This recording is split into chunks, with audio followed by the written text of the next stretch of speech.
Have you ever wondered where the energy from your engine goes when you're stopped but still in drive? Assuming you don't drive manual. Sure, the wheels are stopped because the brakes are holding them in place, but the engine hasn't stopped. Fuel is still being injected. The pistons are still going up and down. The crankshaft is still spinning, and the transmission is still connected to the engine because you aren't in neutral. So, where is all of this energy going? Logically, it would seem that the engine would have to stop spinning in order for the car to be still. And the answer to this predicament lies within what's called a torque converter.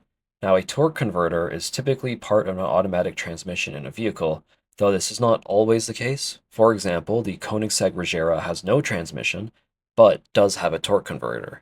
But this is a topic for another video. And if you'd like, you can check out my previous video about the Koenigsegg 1-to-1, which is another very impressive car from Koenigsegg. Now, a torque converter has two main functions. The first is to keep the engine running while the car is stopped but in drive, and the second is to modulate how torque is produced by the engine and transferred to the powertrain. It is essentially doing what the clutch would do in a manual transmission for you, but it's an entirely mechanical part. A torque converter is usually made up of three main parts.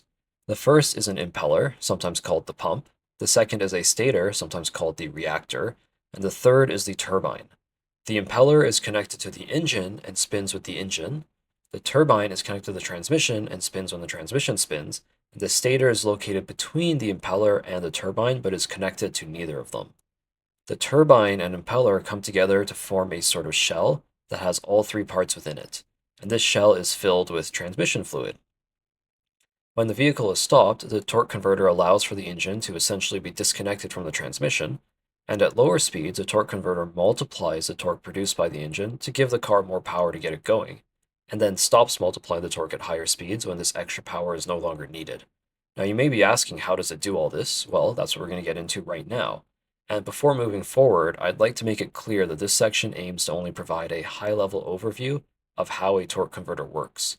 I will not be putting on an engineering level masterclass in the subject. I'm simply aiming to give you all a general understanding.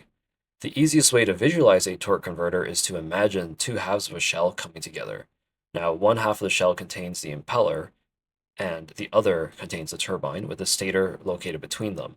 And the entire shell is filled with a fluid. It's typically transmission fluid, but for the purpose of the explanation, it could be air, it could be water. Just picture any fluid in your mind.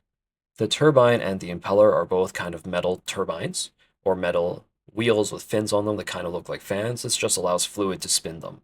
And the stator is considerably smaller than the turbine and the impeller, but also has fins on it and is built in a similar manner. Now, when the engine is spinning, the impeller will also be spinning, and this will create a current within that fluid that flows in the shell or the torque converter, and the current in the fluid will then turn the turbine, and which will allow for the transmission to turn and hence the wheels. You can also picture it as two fans kind of stacked in front of each other. The first fan is plugged into the wall and is spinning and blowing at the second fan, and the second fan will start spinning even though it's not plugged in because of this current in the fluid. So the fan that's plugged into the wall you can think of as your impeller, or the piece that's connected to the engine, and the fan that's not plugged into anything could be your turbine, the piece that's connected to your transmission.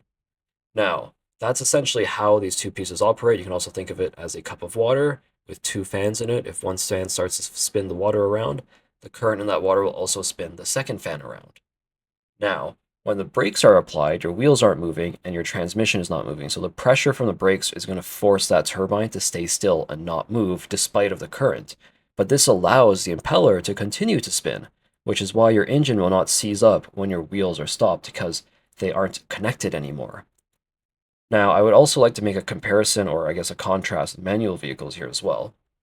In a manual transmission, the clutch is engaged by the driver, and the driver modulates the connection between the transmission and the engine. When the car is coming to a stop but still in gear, the clutch needs to be let out, so it is no longer in contact with the engine, and then this will disconnect the engine from the transmission. However, if the driver was to bring a car to stop, or to a stop in gear without letting the clutch out, the engine will stall because the engine is trying to rotate, but the brakes are holding the wheels and the transmission in place, and since you didn't let out the clutch, the engine and transmission are still connected. And of course, it could all be avoided if the driver just put the car in neutral before coming to a complete stop, which is usually done.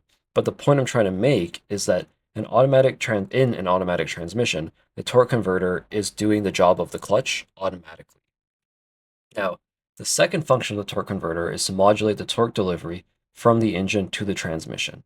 At lower speeds, typically when the vehicle is getting going from a dead stop, the torque converter multiplies the torque produced by the engine to get the vehicle moving quicker. Now at higher speeds, the torque converter smoothly transfers the torque generated by the engine, as the extra power is not needed if the car is already moving. It achieves this through what's called the stator. The stator can only spin in a single direction, and therefore can only affect the flow/current of the fluid in very specific ways. At lower speeds, the stator actually remains fixed in place, and its fins redirect the flow of the fluid, which increases the current, and then this increases the force that's spinning the turbine. This multiplies the torque produced by the engine. Now at higher speeds, the stator just freely rotates with the current, not aiming to have any impact on it at all, which transfers the torque from the engine to the transmission smoothly with no multiplication. It's also worth noting that the transfer of torque from the engine to the transmission is not 100% efficient. Some of it must be lost, and this is commonly referred to as drivetrain loss. It's just the laws of thermodynamics. Some of the energy produced by the impeller will be lost to the fluid. Now, the torque converter, of course, is not the only source of drivetrain loss, but it is worth a mention. I would also like to take a moment to restate that this is only a high-level overview and does not aim to provide an in-depth understanding by any means. I have left out many of the details to keep this explanation manageable and understandable for a broad audience. For example, although the impeller is connected to the engine, it sits on the half of the shell that's closer to the transmission. And the turbine, despite being connected to the transmission, sits on the half of the shell that's closer to the engine. And this is because a bearing needs to be put between the turbine and the crankshaft, since the crankshaft is going to be spinning at a different speed than the turbine. And it's actually easier to do this if it's closer to the engine. But you can likely see how including details like this would make this video much longer and less understandable. And to close, I'd like to finish with a shameless plug for both my TikTok, which is @SharksAuto, and of course my blog, which is www.sharksauto.com. Now over there, I put the most time and effort into my blog. I publish articles over there that then turn into videos. So if you want to see my most up-to-date stuff, go check out the blog. If you don't like watching long videos on YouTube or reading long articles, go ahead and check out the TikTok, because that's updated usually right after I finish writing the article, and then YouTube is updated last. But thank you all for watching, and I hope to see you in the next one.